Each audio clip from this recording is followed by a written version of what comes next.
Yeah. Sorry, that is, we're not really speaking about the topic of today, but we're speaking about the Sabil's work regarding the Palestinian curriculum.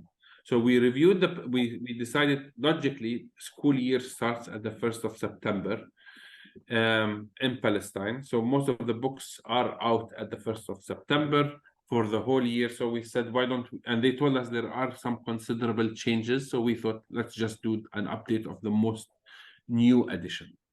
And while we were starting to gather and organize and to think about it in September, gathering the books, meeting, and just using, do we want to use the same criteria of revision that we used in 2018, or do we want to use a new criteria?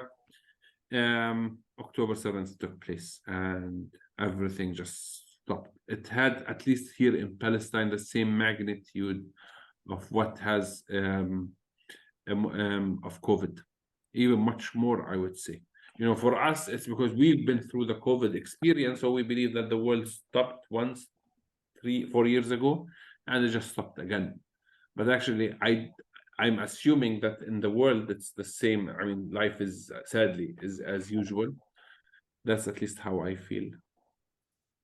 Wonderful. We have a participant from Poland. Hi, greetings from Jerusalem. Thank you. Ryan is helping me. Actually, today, many of us, we've had the privilege, either have the privilege to know or have met Father David sometime online meetings. He spoke once at Kumi session. So many of our Sabil friends are actually at Tantur physically being present there.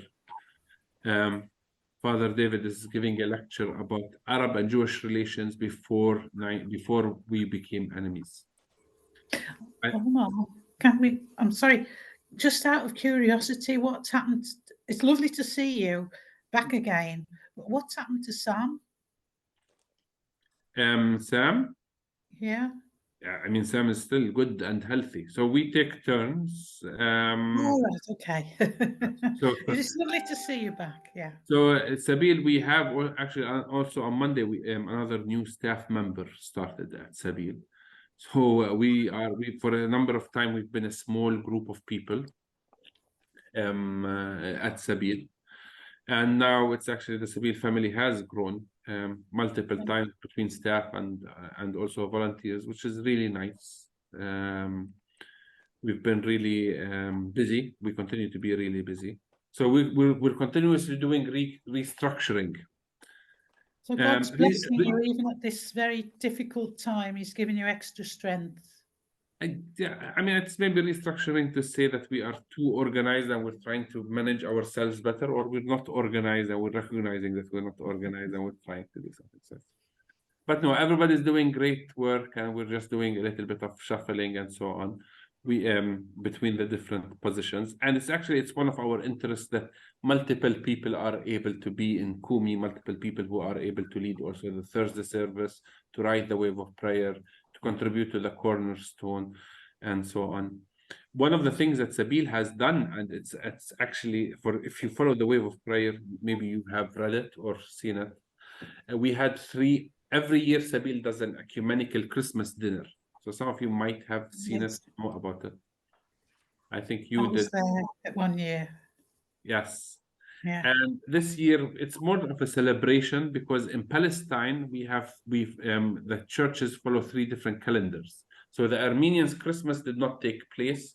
It's going to be on Friday. So yeah, their calendar is different from our calendar. The Orthodox are on the 7th, and the Western calendar is on the 25th. So we have 3 different Christmases, and one of the pillars of Sabil has always been unity and bringing people together. So from the early beginnings of Sabil, it was like a major project or a program was doing the Sabil Christmas dinner. And the Sabil Christmas dinner was an annual event, and many people within the community would come. It also had a revolutionary aspect where clergy would sit together with the laity, and people will sit with different denominations and just people gather together. So that was the spirit of the Christmas dinner. And I think in my 23 years experience of Sabil, I don't know if it's 23, but it feels like Well, you don't look old enough. yeah, 19 years of experience at Sabil. We only twice Sabil did not have Christmas. The first year of COVID, and actually this year we said it doesn't feel well to have Christmas. Yes. Not because it was also illegal for people to gather. That wasn't like a major issue for us, but it's not safe because Israel says above 30 people need a special police permit and a good justification to meet and together. And so that was also not possible. So we decided, what can we do? We want to still speak about Christmas. So we did a Christmas play in the last 3 weeks or 4 weeks. So we designed or we prepared the Christmas play, which is it's written by a group of young people and artists, and it's a group of and the story is about two couple who are the mother is pregnant and she's going to give birth, but they are from Gaza or they're refugees from a war zone, and they're trying to find a place and shelter, and they encounter an older person who helps them, or I mean, who and then the baby is born called Emmanuel. So it doesn't take much thought for people to connect it with the Christmas story. So it was very clear and evident. And actually, we did it in Jerusalem, and we had like over 350 people who showed up, although it was like crazy. It was raining cats and dogs. I think that's what the Americans see. I don't know, the British also say this, but it's also the Canadians, but cats and dogs. It was raining too much. And I think if it wasn't raining, we could have had another 200 people show up. So we had the play. People really loved it, especially in Jerusalem, that you're not allowed to speak about Gaza, and it was clearly speaking about Gaza, and we were not doing a big attempt to hide it. And people said, you know, why don't you do it in a different place? Why don't we do it in Ramallah, for example?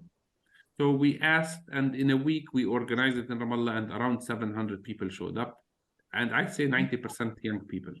So that was like really like young people under 25. So it was really wonderful, also a big success. And people said, let's do it in Bethlehem. We said we cannot do it in Bethlehem.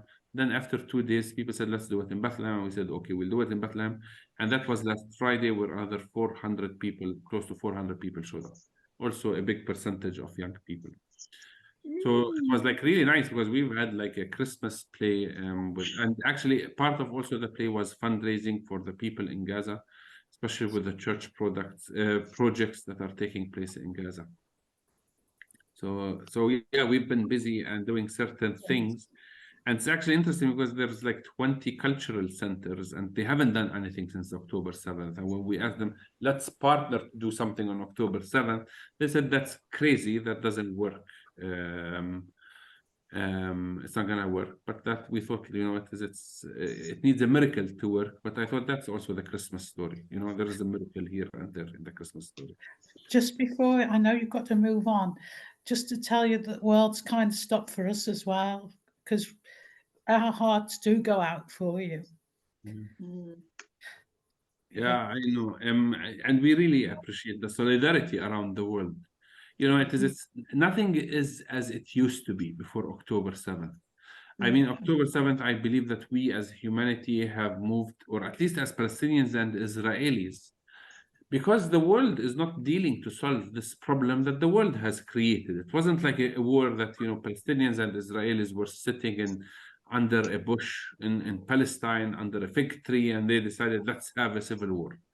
It's a group of Europeans decided to interfere and to start making promises, whether it was inspired by Christian Zionism or, I mean, prompted by anti-Semitism or whatever reasons, or sympathy or whatever it is, that it's to establish a state for a group of people in a place where already Palestinians, Muslims, Christians, and Jews were living together. And they created this problem for us. And for 65 years... Sorry to interrupt. I think it's guilt on the white people, Europeans, because they didn't do anything when Germany was persecuting the Jews. And there was a lot of anti-Semitism in Britain. I mean, my nan told me this. in the It's possible, 30s, but I she mean, was it's, inflecting against anti-Semitism. And I I mean, think the reason why we're West as like it is now is they're so ashamed of what they did portraying the Jewish people when they needed help I mean, that I they am. overcompensated. Yeah, but I mean, it is because now we're speaking like we're doing plenty of generalization because that's just like chat. It started by chat and so on. I mean, we can go more into details, but for us, I just want to say that it is the failure of the international community with its existing bodies that are the General Assembly or whether it is the United Nations that are supposed to put their foot down and to deal with conflicts. There's plenty of conflicts around the world. But since 2000 and since 1945, the Palestinian, I mean, it is Palestinians and Israelis or other people. I mean, it's maybe the first struggle or one of the major struggles that started after World War II and the establishment of the United Nations and the General Assembly. I mean, it's that there was a different way, not a perfect way, but to solve disputes and problems between nations. And I mean, when you don't solve a problem, it doesn't mean that the problem disappears. It means only it becomes bigger and more complicated and more dangerous and more complicated for many people. So I just want to say, I mean, sorry, I took the liberty to mute everyone because we have a topic and some people came just, I mean, for a specific topic. So Sabil, Happy New Year to all of our friends. I hope everyone is doing well and feeling healthy, despite of the burdens that we are all carrying. I mean, there are many places around the world. There's still a war in Europe with Russia and Ukraine. There's still, I mean, bloodshed and massacres taking place in Khartoum in Sudan. There's so many people around the world who are suffering, whether it is from climate change or whether it is from injustices. It's not only the conflicts are not only sadly across your borders. Even if some countries are in peace, there's many people who are homeless, many people who are finding it suffering from domestic violence or struggling to make ends meet within the economic challenges. And there are so many people who are also going through health crises. So we are in a broken world, sadly, or at least not a perfect world. However, we are blessed with so many people who are attempting to fix it or to be healers. And definitely, at least I'm from the people who believe that this has been a contribution of many of the faith communities, but especially the churches. At least here in Palestine and Israel, they have let us down in so many different ways. But at least when it comes to the different, especially I would say the nun orders in Palestine, the Catholic nun order, they have done an amazing job in creating elderly homes, orphanages, schools, doing the dirty work of helping the people on the margins without being the justice or miracle doers or the heroes of the people who are enslaved, but they were the servants of the people who are serving, who are suffering. I'm across so many different personal stories now that people are suffering. And when everybody lets them down, there's always that nuns are always happy to welcome them and to open the doors and their arms for them. So that's also like a reminder that there are so many people working, although in different areas around the world in different capacities doing great work. I think it's also so many people have been extremely generous with donating to Palestinians and Gaza around the world. Although sadly, it's a reminder that money does not bring food or water or clean water or a blanket. It takes more than money. It takes the will to open the borders and for people to be brave enough to cross the borders, and it needs people who are righteous enough to demand a ceasefire so that the people who are doing the work of the healing are able to operate. Sabil started before we were feeling that things are not good. And I mean, thanks to President Trump, I mean, I say it in a sarcastic way. Maybe I don't have the best sense of humor, so if you did not laugh, you should giggle a little bit, because we're not big fans of President Trump. But when Trump came to the White House and he started to openly ignore and to ridicule international law and the concept of justice, saying these are just, these are stupid talk. That's not really important talk. Sabeel and in Palestinian liberation theology said the world is failing us, the church is failing us, church leaders. What can we do? And we said, it's exactly like we felt that we were literally like the Kumi story, with the Talitha Kumi story, with the little girl who everybody felt that she was dead, and she was not even able to ask for help by herself. And Talitha, the little girl, has people who love her, like her father, who goes and tries to bring Jesus to do a miracle, to be the miracle worker. And even Jesus, when people mock him when they think that he is going to heal her, because they feel that she is already dead, or maybe she was already dead. Depends on how you look at the people who comment on the story. And this is how we felt. And Jesus says, little girl, rise up. And I think what we need is for us as Palestinians to tell each other, rise up, do something about it. And we thought of Kumi would be this platform that brings people from around the world together, Palestinians and Israelis and internationals, people of faith and people of no faith. And we come together, focusing and emphasizing this through one of the most important pillars of Palestinian liberation theology, which is inclusivity, that we can all come together. And that is why we try so much within our different speakers, within our different communities, to have such a variety of speakers, not only people who are Palestinians, not only Christians, not only internationals, not only Muslims and Jews. And we try to be bringing everybody around the table under one condition, that they are people who believe in justice. We believe in Palestinian liberation theology that justice is the most important thing. Justice, we cannot be faithful to God, and we cannot be true friends and show true solidarity if we do not stand for justice. And justice is different from charity. We're not asking for people to improve the situation inside the cage, which is the occupation or the Palestinian refugee camps. We're saying, help us to get rid of the cage. So that's very different from what people are used to.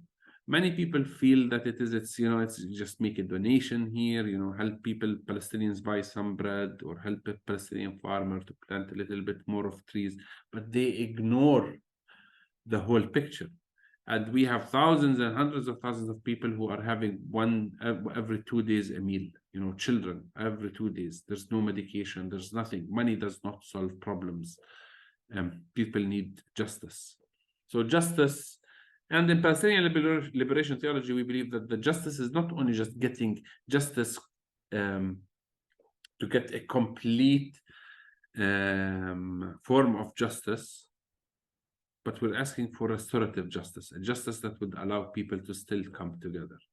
The third part is non-violence. That's why we do not invite people who endorse publicly or would advocate for us to do violence, all forms of violence, whether it is protected by international law or it is not, whether it is logical or it is not, whether it is helpful or it is not.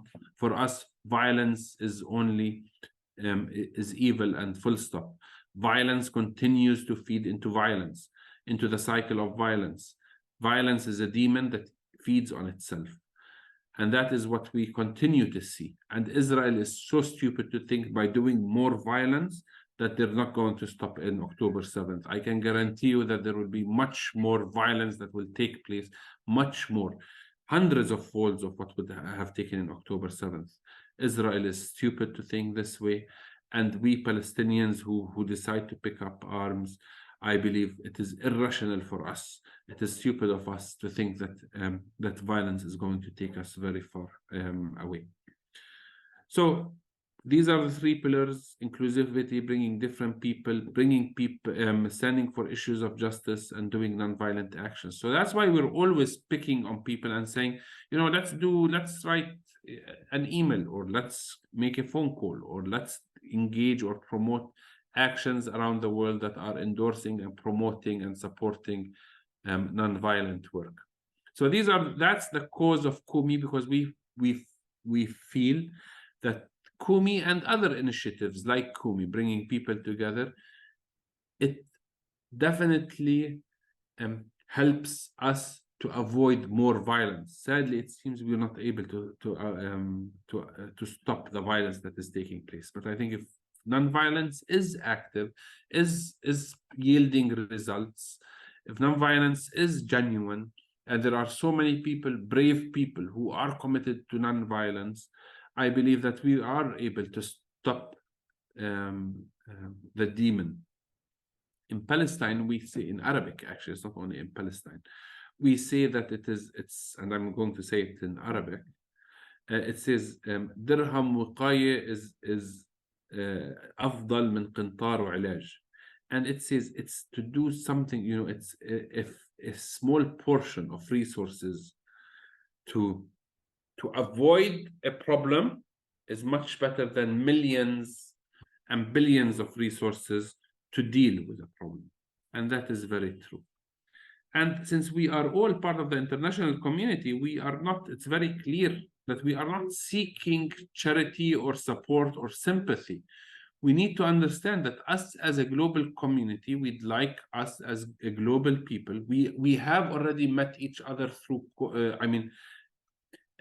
through online meetings, especially after COVID, but many of us have traveled or encountered people who are very different from us, whether they are different color of skin, different background, different religious, different nationality, different sexual orientation. We have met people enough to understand that we're not very different. We're actually very similar to one another.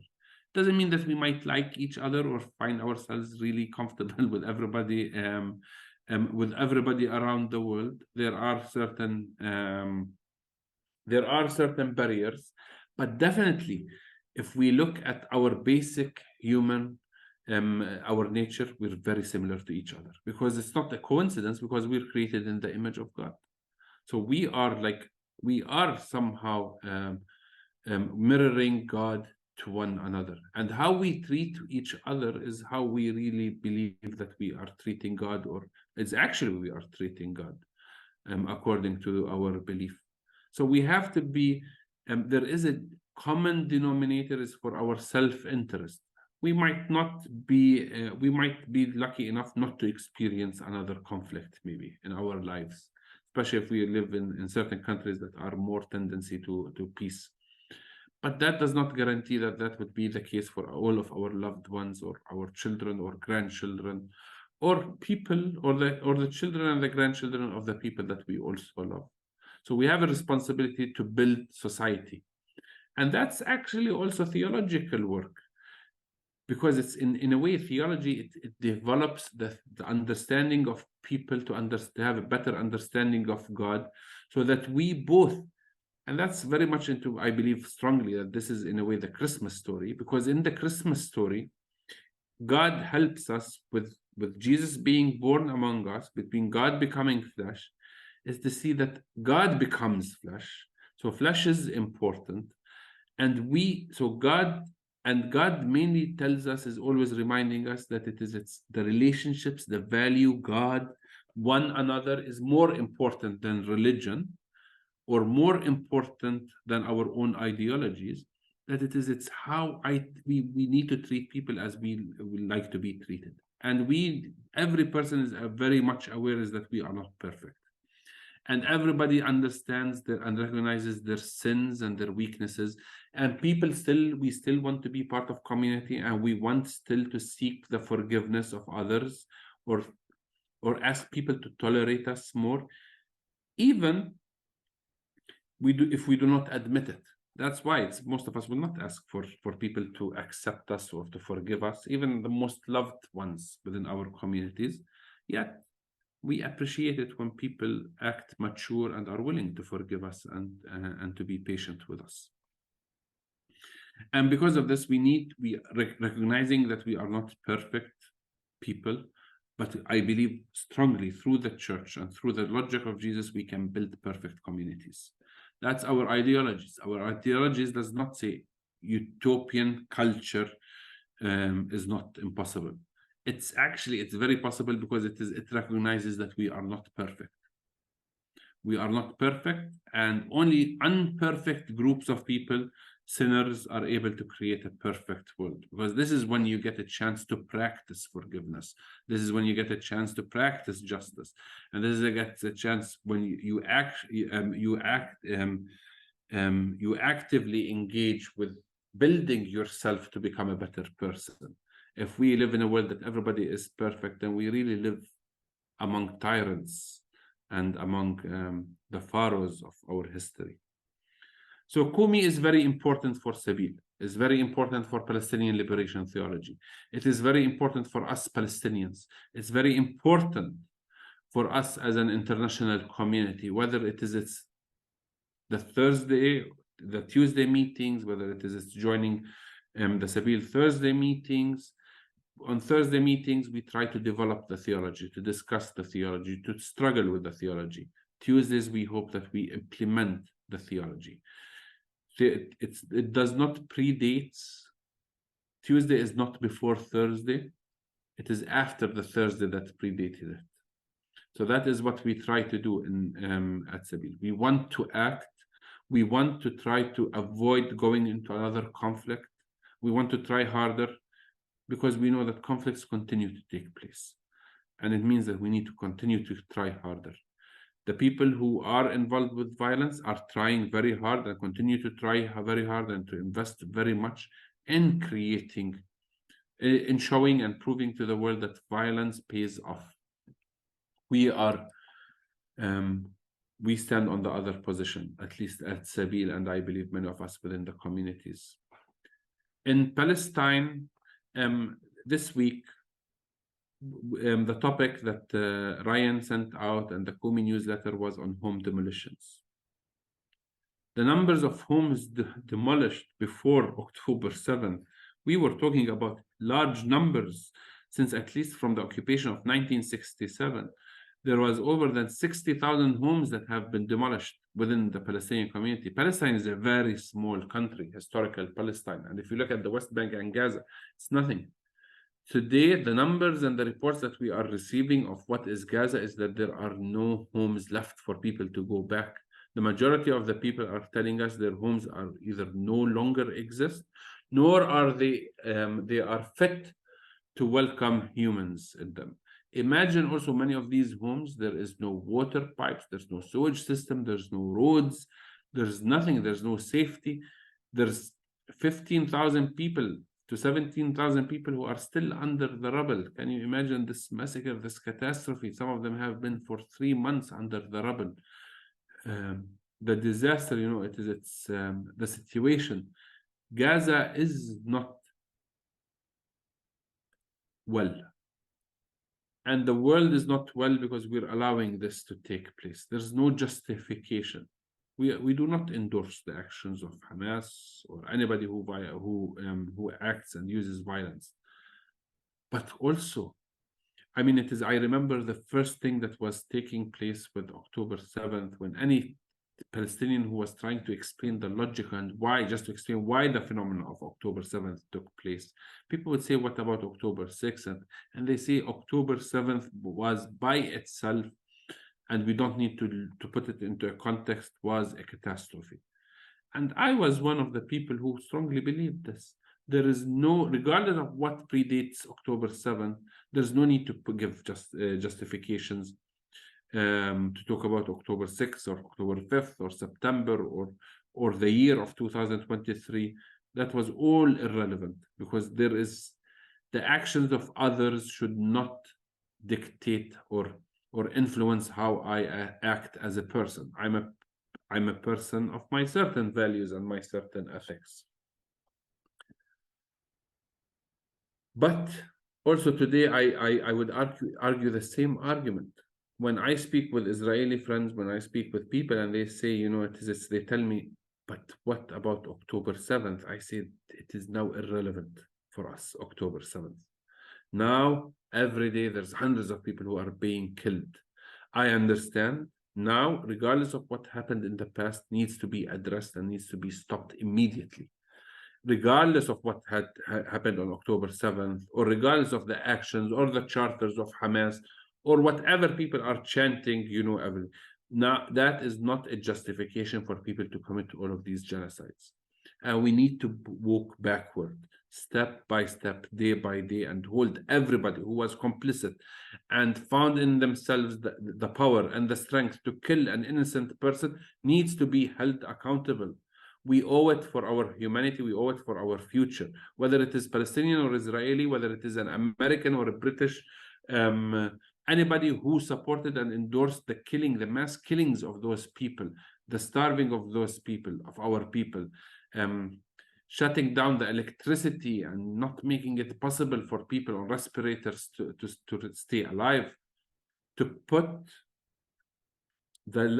an end to the lives of the people who depend on dialysis, to have children to conduct surgeries without painkillers or without the basic rights for thousands, hundreds of thousands of people who are forced to live for months and months now without even the ability to have a shower, or people for them that their dream becomes to use a clean toilet. That becomes like their wish for a new year. That is something that is unacceptable. We have crossed, for me personally, and I hope us as a Kumi community, we have no longer an interest only to stop the war. That is definitely, it's a basic. But we have to hold the people who have committed these crimes accountable. And earlier, Deborah mentioned that it is that Europe remains silent. When I read history, yes, many remain silent, but so there were tens of millions of people who died to put an end, who sacrificed their lives to put an end to Hitler and the Nazi regime. Many people lost their husbands, their fathers, their brothers, who died because they felt that it was their duty to cross the oceans and the seas to come and to fight evil, and to not allow ideologies or justifications, regardless of how stupid or how wise they are or how well articulated these justifications, is to steal us from our humanity. We thought of this meeting is because this is a home, we are addressing home demolitions. And you are all aware, and we've had so many sessions that speak about home demolitions and the challenges that our people face. Home is not only a building, but it is also a place where families gather. It is where people share meals.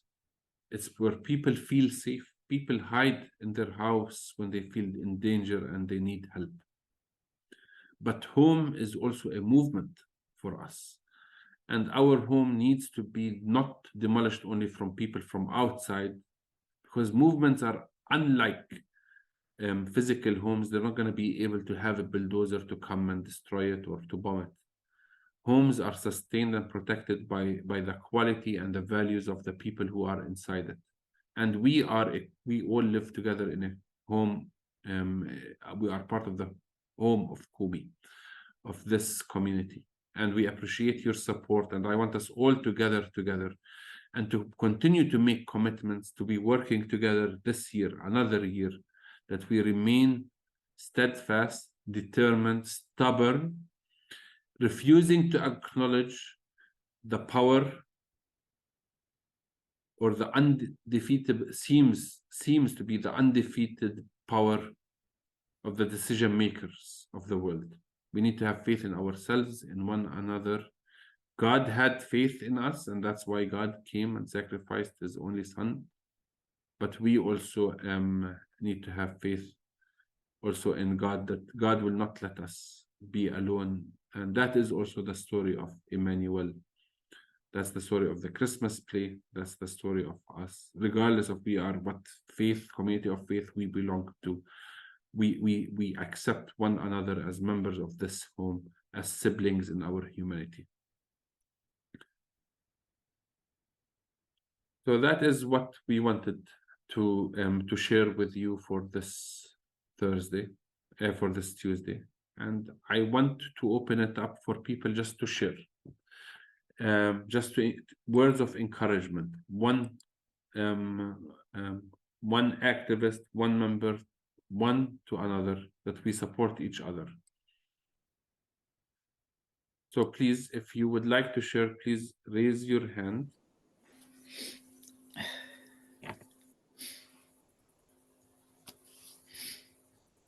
Diane.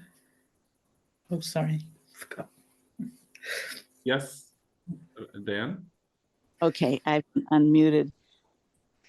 That was wonderful, Omar. I know that when I took Arabic, I learned from Selwa that when you use the word nonviolence and mean active nonviolence, it can translate in Arabic to just not doing violence. And there's a big difference. And I think you pointed that out. So I'm really happy with that. And we had a rally yesterday for Martin Luther King Day. It was wonderful. I woke up this morning and thought of a new chant, and I want to share it with you. It's for United States people only. It's, we need another choice. Neither Trump nor Biden have heard my voice. So that's the new chant that I want to share with people.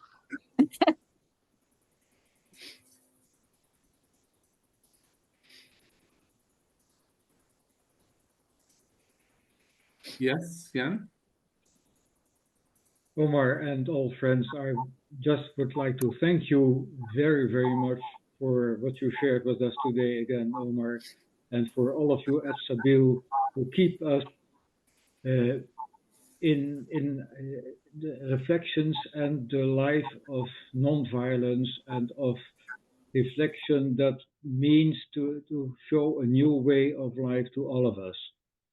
What I learned from Sabil, what we all learned from Sabil is powerful, and it's continued to inspire us a lot. So thank you very much for you and for all of you of Sabil, and encouragement to go the way together for a long time to come. Thank you.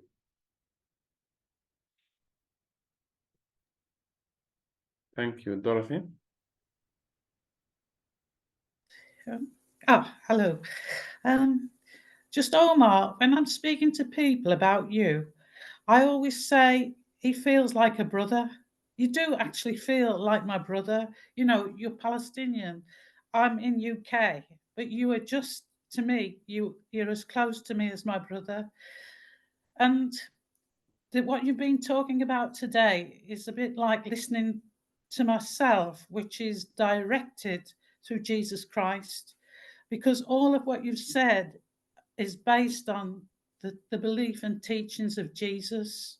The way you conduct your life is through the ways Jesus has told you to conduct your life. And I know it's very emotional, but I wanted to say that. The other thing I want to say about politicians is I just think they're pretty thick.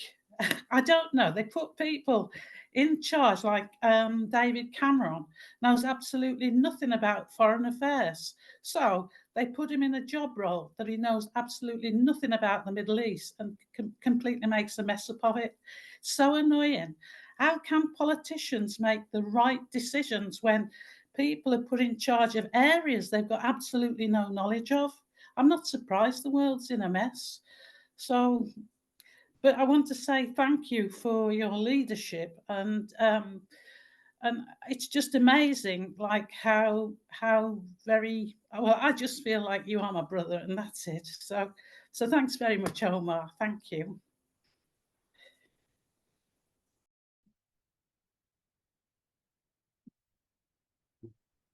Yes, Marie-Claire. Hi, everyone. It's great to be with you all. I just wanted to say that I loved the image that you used of a home, Omar, that us as a movement are a home, because I think what Kumi is and what Sabeel is so much more than just another NGO. It's a way of life.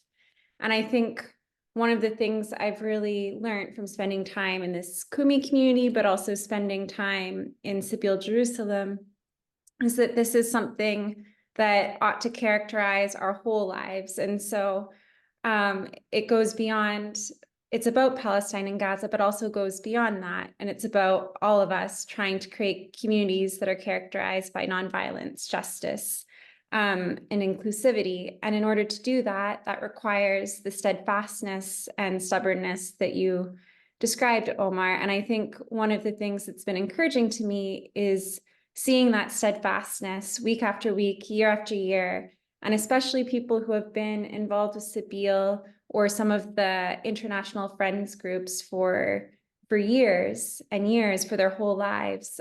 Seeing that steadfastness witnessed to me is really encouraging. So I just wanted to share that.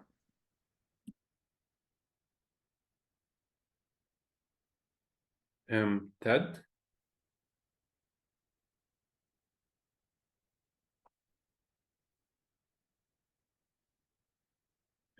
Can you please unmute yourself or?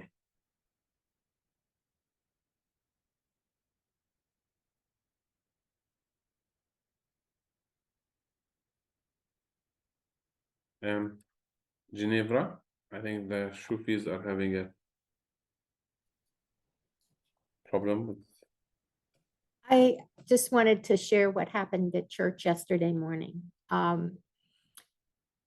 The associate rector was giving the sermon yesterday. So I'm just saying that for those who know that I go to the church where Sarah Yatik is the head minister. But this was Sarah who was giving the sermon. And in the middle of the sermon, she actually broke down and was crying. And it wasn't what she was crying about, was how she saw the images of the people in Gaza celebrating during the hearing in the Hague, the fact that the South Africans had stood up to defend them, to argue for justice for them, to argue for hope for them. And what she was crying about was that she couldn't imagine people going through the suffering they're having and still being able to feel the hope and to still have humanity in themselves. And I think that that's part of what we experience when we come to Kumi and to the Thursday sessions, is that where to us we feel despair, there's always this sense of hope that you promote. And there's always this sense of humanity. And there's just, it's so inspiring. And it's something for us to work to achieve. And if we can all work in that direction, eventually justice must come. Eventually, the light must shine. So I just wanted to share that, and thank you all.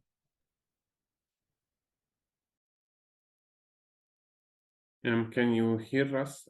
Can you try? Maybe your internet has worked, your computer, Ted or Shofi? Still okay, sorry, okay, there seems to be a problem. Margaret? Thank you very much. And as I always feel when being in this gathering, just full of thanks, echoing what the others have said just now, and echoing what I know we all have in our hearts, which is tremendous gratitude for Sabeel, for you, Omar, for those people who were the founders of Sabeel, I see Samia is here, and I hope Cedar is too, and I don't know about Naeem Atik, Assis Naeem. But remembering the fortitude and the hope and the perseverance and the resilience, the sumud, which has brought all of them and now all of us together, and which continues to keep us together. I also give thanks for the medium that allows us to see each other, to see each other's faces, to know that we're in different parts of the world, but we are all, to use the image of the home, under one roof. And whatever is our own personal situations are, and what is happening in our own localities, that we have a tremendous bond through Sabil and through Kumi now. It does give us hope. It must give us hope, but it does give us hope, doesn't it? And I would just like to say a heartfelt thank you and good wishes to all involved for the future. Thank you all so much.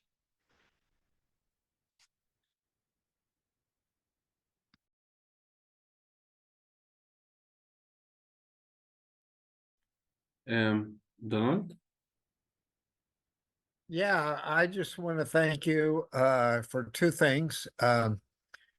For one, for the opportunity to share our story about the attack on our ship, USS Liberty, during the 67 Six-Day War. And the other is for your leadership and your courageous stand on nonviolence, because I once made the statement in a class at church. I said, if that revenge is a never-ending circle, and the only exit from that circle is grace. And you and the Thursday, Naeem always includes the Agape Creed on Thursday, and I think that pretty much says, if you don't stand, for the good action, then you just become part of the problem. So your leadership is really, really worthwhile. Thank you very much.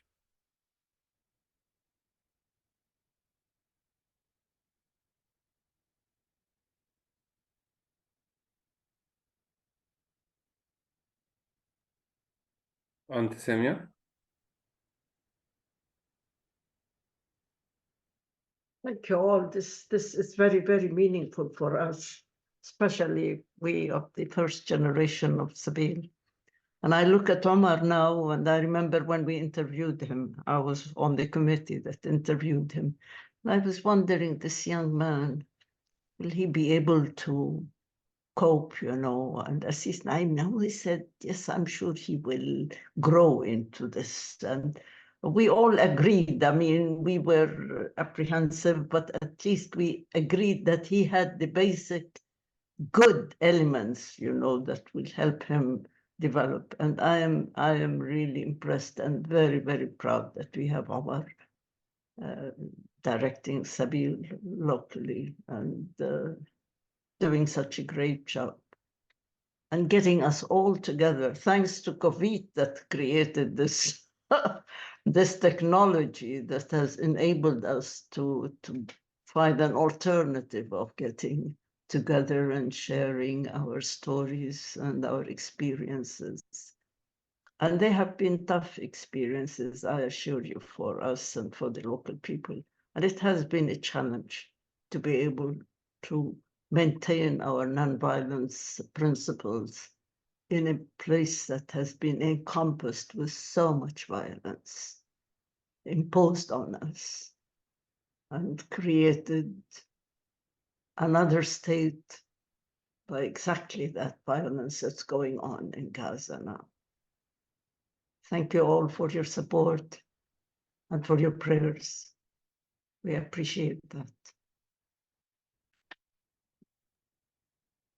It's very interesting because when people like usually talk, it's just different perspectives. You know, in a way, people look and they say, "Oh, like it's X or Y or Z at Sabil. They're really talented. They're able to do stuff. They're able, they're good, and we feel comfortable, and we're happy that we found them. They were good from the interview and so on." But actually, if you're like from the other side of the story, it's actually we are a result of the work. So we are a result. Our characters, our ideologies, our theology is a result from meeting people, amazing people like everybody that we meet. Every individual person who has volunteered at Sabil or has attended the meetings or has contributed on the Thursday, we nourish each other. And actually, it's also the older generation or the previous generation or the people who have been longer at Sabil than the existing generation. We are a result of your product. We are a result of your work. So you must have done something good.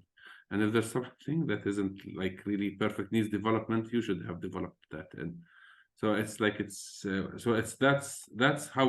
what communities are, and that's what families are. Janet?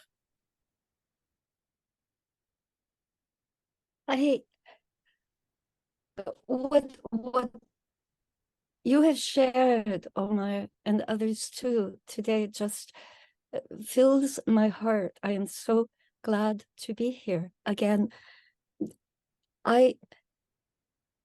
On the inside of my front door, there are some words from Meister Eckhart about home, and he wrote, God is at home. It is we who have gone out for a walk.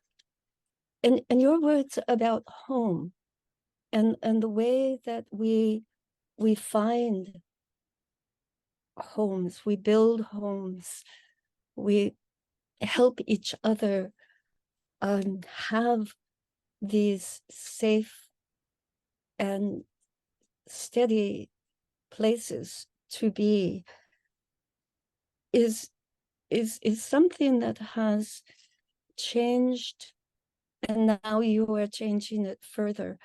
An understanding of what we choose, where we choose to make our homes and to help others make their homes. What you said, Omar, about the helpers. A long time ago, I read somewhere a comment that when we hear a siren, we think, oh no, something terrible, terrible has happened. And we are shocked and afraid. But instead, we can say, there are people going to help. There are helpers and healers. And for me, these are you all. And all those helpers and healers are angels here, messengers from God, telling us, don't be afraid. The realm of God is about to break upon you and is just there at hand. A child has been born. Don't be afraid. And you all give me so much hope, and have become a home for my heart, and a place that I can be in order to work with joy and more steadfastness for the work that we are trying to do together. So I thank God and I thank all of you.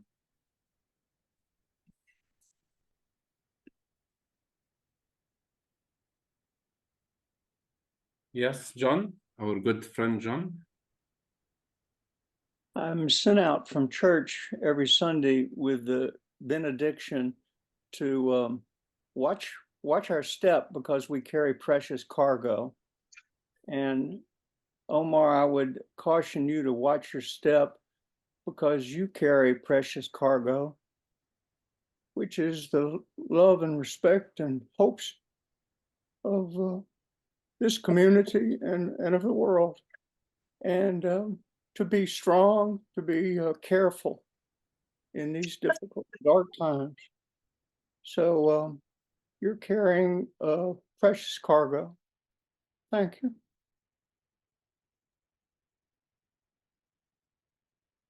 Yeah, I beg to disagree with you, John, but so yes, Deborah. Good afternoon. I was just saying that aggression starts from anxiety. And I know, because I'm an anxious person, and I think war starts from anxiety. I cannot understand Israelis' point of view when they say, oh, well, we're going to be driven into the sea. How on earth are you going to be driven into the sea when you've got nuclear weapons? You're one of the Western power. Well, you're one of the powers anyway, superpowers. You've got everybody, and it's this insecurity, I think, and I was saying about it's like always being a victim. I went through something terrible as a person, and it's like the whole nation is acting like a victim. They have not got over the Holocaust. It's like they're still living there. They're still traumatized by it. And trauma does things so they can't see the goodness. It's like they're blinking.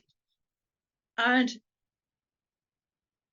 another thing I think also is they got conscription. We don't have conscription anymore in the UK, thank God, because a lot of the youngsters in the Israeli army are conscripted from 16. And the reason why we don't have it is they psychologically say that you're not an adult until you're 21, because your brain's still developing. And if we have a saying in England, you're cannon fodder. If you go into the army at 16 and 17, you're going to be used at the lowest level, and we call them cannon fodder. In England, we have a professional army. You have to go and apply, and you have to be seen as acceptable. And I think that is the problem. A lot of the youngsters seem to have no discipline and committing atrocities. And having to work with young people in a school who were 16 and 17, I know what they're like. They're youths. And you've got youths in the Israeli army. And I think, I think this is the problem. It's a terrible situation. And luckily for us, we got rid of conscription in 1950. So if you want to join the army, you have to be the best, as we say, and we have a lot of discipline in the army. And I know that from army families. Not that saying there isn't any issue with brutality or bullying, because there is, but we do try and weed out the ones who are unsuitable.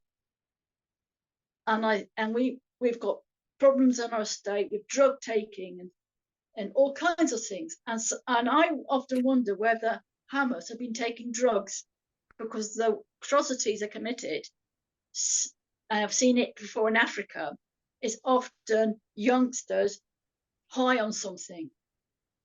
Sadly, sometimes you don't need to take drugs or to be like for people. Many people make terrible decisions, and sometimes they're not under the influence of a certain subject.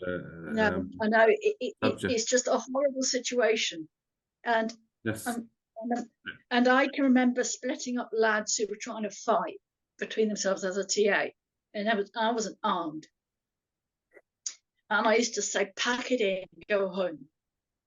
And I used to think, kids, and I've seen them grow up from 11-year-olds, and I loved them. But they were teenagers. They hadn't got the maturity of adulthood. And how can you run an army where you're relying on youngsters who've got who don't see the full picture.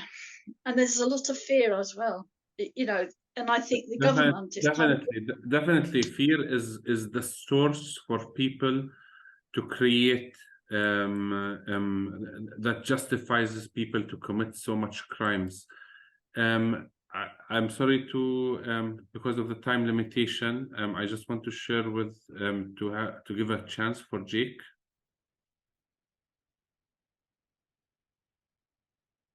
Jake. Jake. Oh, yes. Just shortly, I disagree with Deborah's thing that says that the Israelis are so afraid that they're going to be thrown in the sea and so on. That's absolutely not correct. They're using this. They're using like anti-Semitism. They're using other slogans and so on in order to justify or ease their conscience for what they are doing.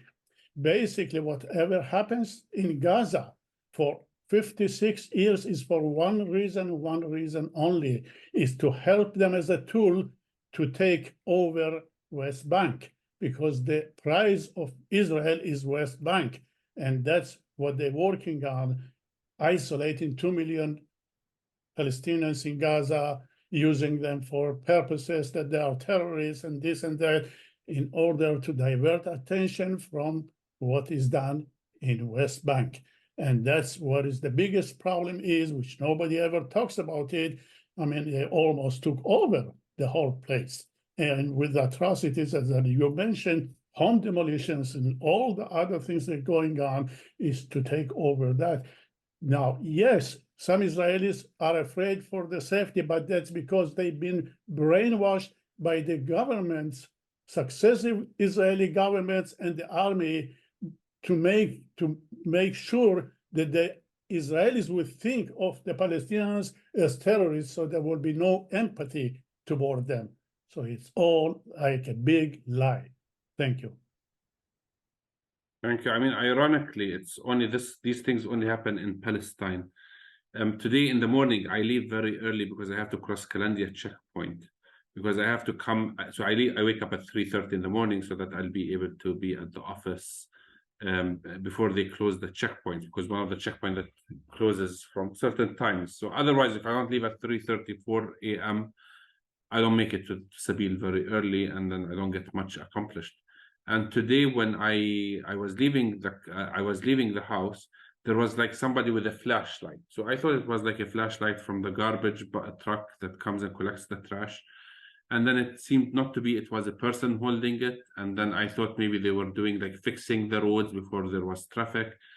And I was moving, and then they started shouting, and then they threw at me a stun grenade. So I knew that these were Israeli soldiers. So I went back to the house and I stopped. So I did not know what was happening. So I said, you know what, it's okay, I'll go home and sleep. And now actually they've sent a message now to the neighborhood that there will be a home demolition in our area. So it seems that they were coming and preparing and taking doing the preparational work for the home demolition in our area. So interestingly, I mean, I need to go back to the house. That's the first time that there will be a home demolition around my house. But it's on a case, it's just a reminder of how really life is.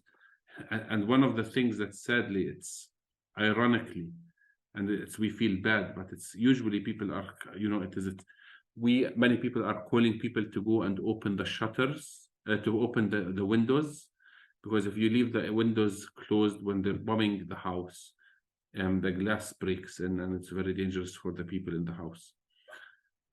Sadly, instead of us, the community is saying, let's organize and help the family not to stop the home demolition, everybody is looking and following the windows, taking care of their windows and just figuring out. So please hold the family in your prayers, hold us in your prayers and Sabil, and let's meet next week, inshallah. Take care and blessings.